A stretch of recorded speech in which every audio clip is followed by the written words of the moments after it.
Hello, everybody. Welcome back to Quest for Truth. As we continue our study on theology, really, last time we talked about, what theology is and why even study theology. And so now that we know that theology is the study of God, the personal study, we want to look at how do we study theology? How do we know theology? And how do we learn it? How do we, what is the source of theology? And they're really two sources, and we're going to start with one of them, and that's natural or general revelation. And it's what it is pretty simple. It's exactly what it says. It's general. It's not specific. It's comes from nature, hence natural. And so it's really what we see in the world that gives us some knowledge of God, general knowledge of God. And it shows, like, when we look at creation, we know that there is a creator. So we know that there is a greater, someone that is greater than us that created us. And that doesn't just include, like, nature in that sense, but it includes, like, even looking at, humanity and those different aspects, different things that you can say, okay, these things didn't happen by chance, obviously. So how did they happen? And that's the pointing to a cause. But it doesn't necessarily tell us what that cause was, but it tells us to certain things about the cause, which we know is God. So how do we kind of know this? So we'll look a little bit here at Job. Now, Job is a book about a man who was righteous before God, and Satan went up to heaven to and then God suggested that he couldn't have Job, pretty much is what he said. And Satan said, yeah, well, if I do all these bad things to him, surely he won't follow you anymore.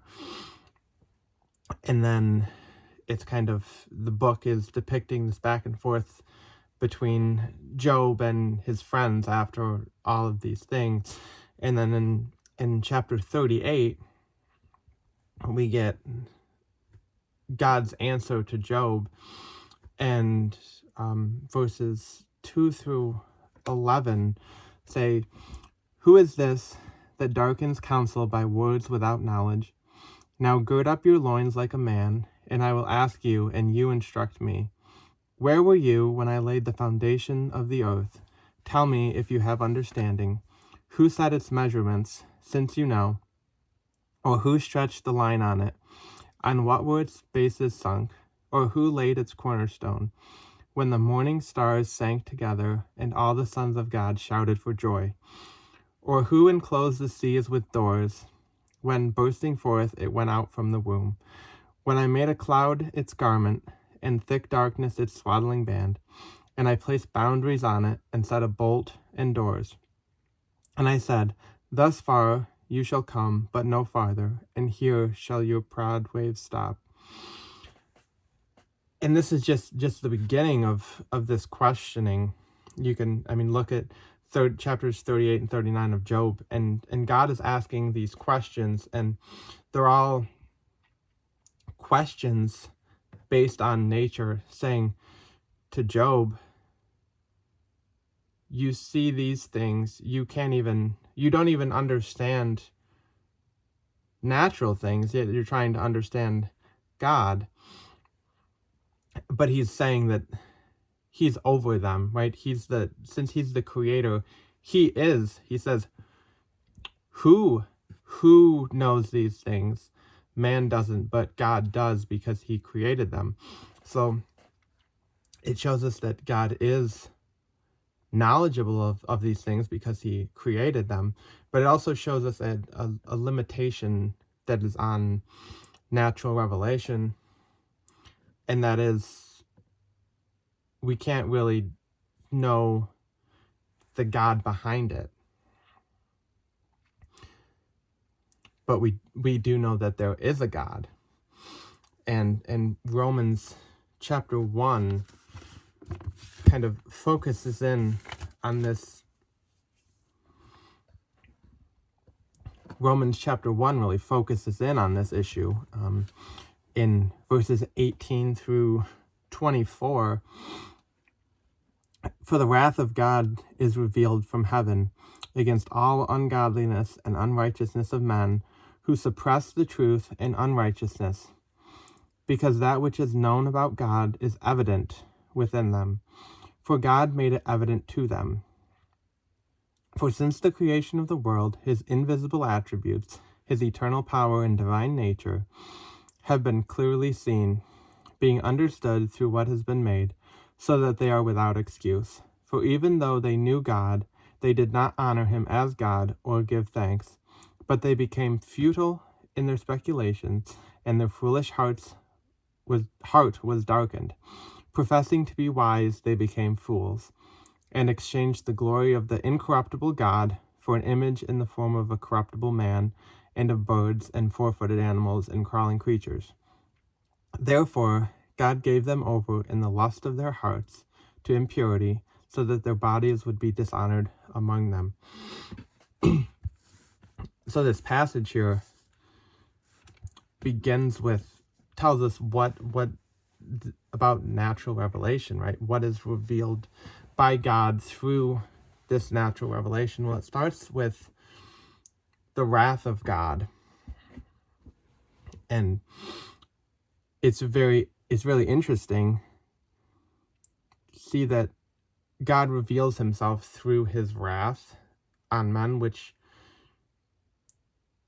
it's interesting because people often say, how could there be a God if this bad thing happened? Well, the fact that that bad thing happened is actually pointing to a God in some aspects in a strange way of what bad even means. Really is completely different. I mean, justice on our scale as we look at it is completely different than heavenly justice, but as we see these things that happen, we think, well, how could God let this happen? It should draw us to question God at some aspect, and to say, well, why would God let this happen? Not to push us from God, but to draw us closer to God, and to really not ask the question in jest, or to say like, well, God couldn't allow this to happen, he must not be real, but to say, why would God allow this to happen? And to actually like think that through and find maybe the answer, maybe not, but the wrath of God is revealed through natural things that happen, and against those who suppress the truth. So we see that naturally in the next verse.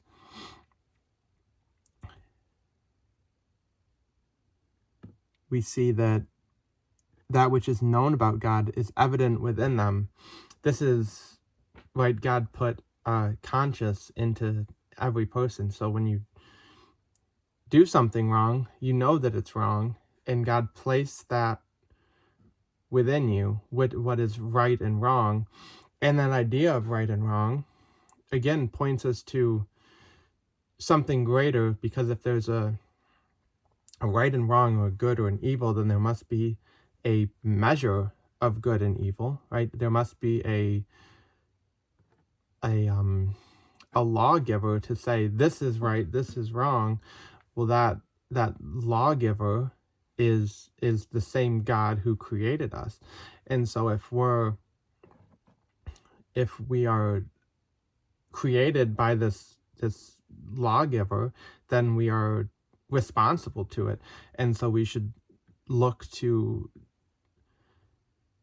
know who this is and try to do our best, right? Even without knowing any of Scripture, right? Because we're talking about natural revelation, but we should look to do what is right, and that is our conscience is designed by God to push us to do what is right and to show us that we can't, but we don't really know how that all works out until we look at Scripture. But it should drive us to know God and to know Scripture.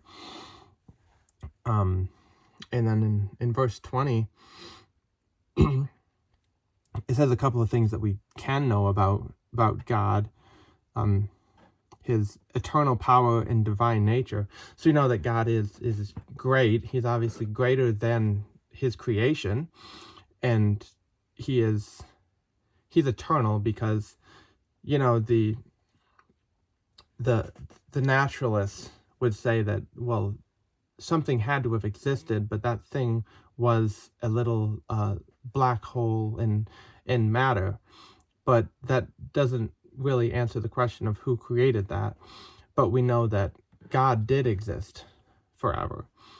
And he is all powerful because we can look at his creation and see the vastness of the universe, and we can really worship him even though we have yet to see him personally, who he is. And then,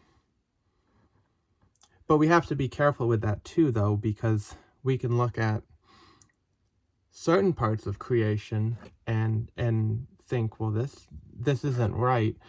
Like, what, you know, how was this designed by a perfect God? If, you know, if you look at like hurricanes, tornadoes, tsunamis, all of the bad things. But we have to understand too that those things are a result of man's sin, not of God. And so that's a difficult thing to wrap your mind around in natural revelation.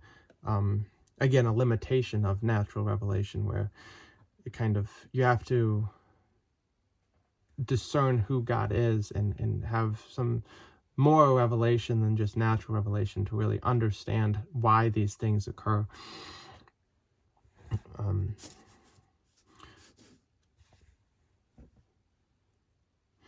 So in the rest of this, the next few verses, we see that the natural revelation of God can either lead us closer to him, or it can push us away. And really the choice is on humanity, right? We can decide.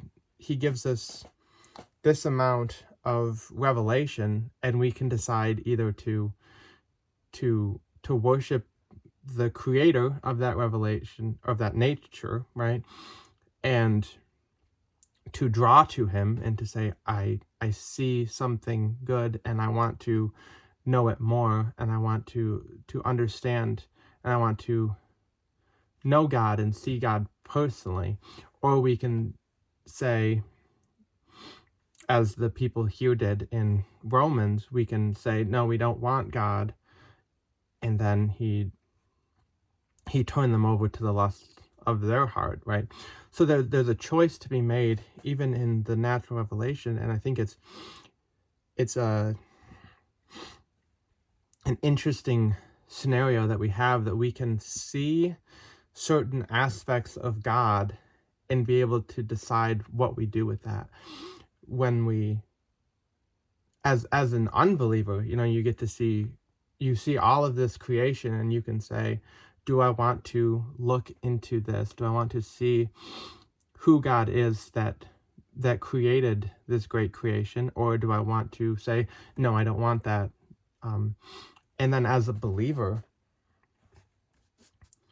you know, do we look at it and worship God who we do know, right? We've given more revelation. We've been given more revelation that we're going to talk about in the coming weeks, of who God is, and so we can have that relationship. But then we look back at natural revelation and just worship him because of the great things that he's done. And so we see that this revelation, why were we given it? Well, to see God's greatness and his glory, and but really it's just an aspect given to us, to the unbeliever, and those who reject God's natural revelation aren't given his further revelation, and God rejects them because they rejected him. His revelation, just a broad view of him. And so as we see his natural revelation given to man, we should draw nearer to him and seek him out and try to see him and to find who the God is that created nature. And we'll talk about this more next time on Quest for Truth. See you then.